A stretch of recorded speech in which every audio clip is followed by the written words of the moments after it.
নমস্কার বন্ধুরা, সকলে কেমন আছেন? আশা করছি ভালো আছেন, সুস্থ আছেন। আমরাও সকলে ভালো আছি। ভিডিওটি এখন থেকে শুরু করলাম।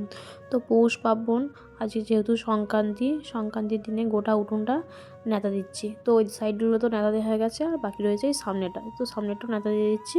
সামনে আর কলে তো জল দিয়ে দিয়েছে, মা এখানে বাসন ধুচ্ছে। বাসন ধোয়া হয়ে গেলে মা জলগুলো ভরে ফেলবে। তো উঠোনটা ন্যাতা দেওয়ার পর চলে এসেছি উনুন শালটা নিকোতে। তো উনুন শালের এই দেয়ালটা নিকোবো, তারপর স্নান করব। তো এইটুকু হলেই আমার নেকানোটা হয়ে যাবে। তো অনেকটা নেতা দিয়েছি, ভোর তাই ঘুম থেকে উঠেছি। তো নেতা দেওয়া শেষ করার পর স্নান করে নিয়েছি। আজকে রান্নাটা স্নান করার পরই করতে হবে। তো আজকে সকালবেলা এত কুয়াশা এসেছে, কুয়াশায় স্নান করতেও খুব কী বলবো, এতটাই ঠান্ডা লাগছিল।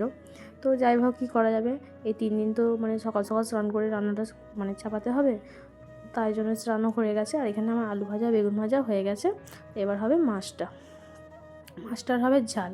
তো এখানে মাছের ঝাল চাপাবো বলে মাছগুলো ভাজতে দিয়ে দিচ্ছি।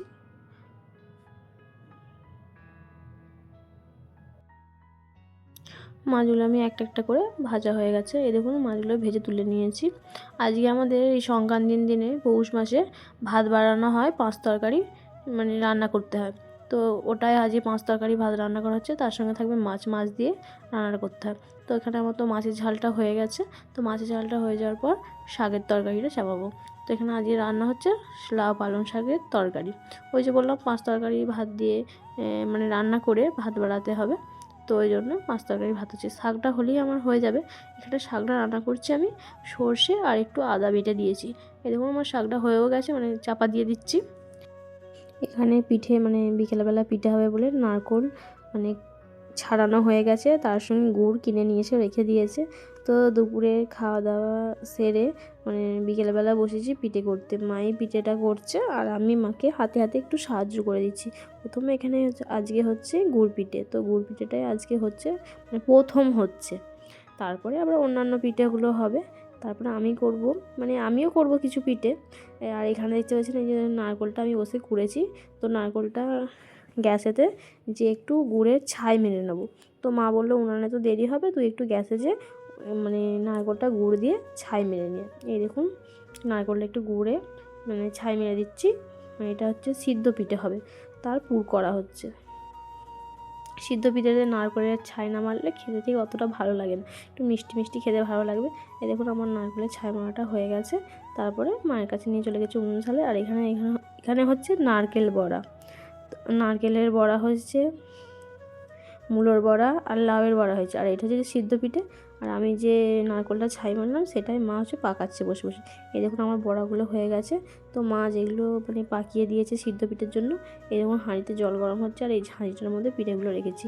জলটা ফুটে গেলে টকবক করে ফুটে গেলে ওর মধ্যে এই ঝাঁঝিটা বসিয়ে দেবো, তাহলেই ওই ভাবটাই সিদ্ধ হয়ে যাবে আর পিঠেটাও হয়ে যাবে।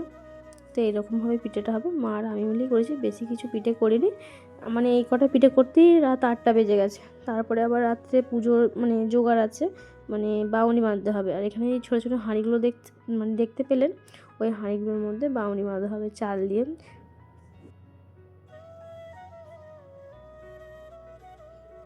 এখানে আমার পিঠেগুলো হয়ে গেছে। এই দেখুন, কুলোতে ঢেলে রেখেছি ঠান্ডা করার জন্য।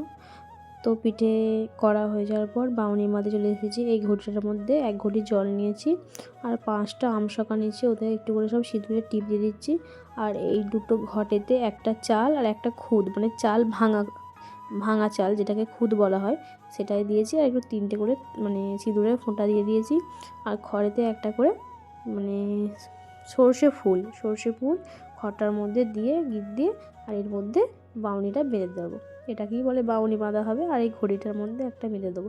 তারপরে ফুল দিয়ে জল দিয়ে প্রণাম করে নেবো, তাহলেই বাউনিটা বাঁধা হয়ে যাবে। তারপরে এখানে বাউনির কাজ হয়ে গেলে তারপরে আবার বাড়ির ঘরের চালে, তারপর নাঙলে, এইসব জায়গায় একটা করে এরকম খড় বেঁধে দিতে হয়। তো ওটাই হবে। এগুলো গ্রামে এরকমভাবেই তো বাউনিটা বাঁধা হয়। তা অন্য কোথায় কীরকমভাবে হয় আমি ঠিক জানি না, আমাদের এখানে এরকমই হয়। তো এরকম করেই করলাম। আমাকে মা দেখিয়ে দিল যে কীরকম কী করতে হয়। এরকম আমি বাউনিটা বাঁধছি, এই দেখুন।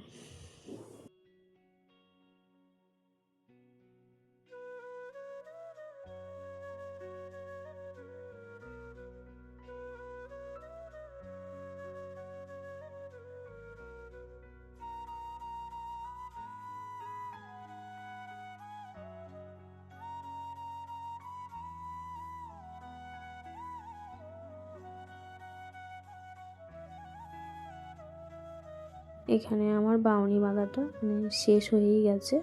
এখন ঠাকুরকে প্রণাম করে নিলাম একটু, তাহলে আমার বাউনি বাঁধা হয়ে গেল। এবার একটু গোটা ঘর দুয়ারগুলো একটু ধুনো দিয়ে দিতে হয়, তো ওটাই একটু ধুনো নিয়েছি, গরম পাঁশ ঘুঁটে দিয়ে একটু ধুনো দিয়ে গোটা ঘরে দুয়ারে সব জায়গায় ধুনোটা দিয়ে দিলাম। দিয়ে বাউনি তো বাঁধা হয়ে গেছে। তারপরে দেখুন পিঠে নিয়ে খেতে বসে পড়েছি। তো ভিডিওটা এইখানেই শেষ করলাম, দেখা হচ্ছে পরে একটি ভিডিওয়। ততক্ষণ আপনারা সুস্থ থাকুন, ভালো থাকুন, সাবধানে থাকুন।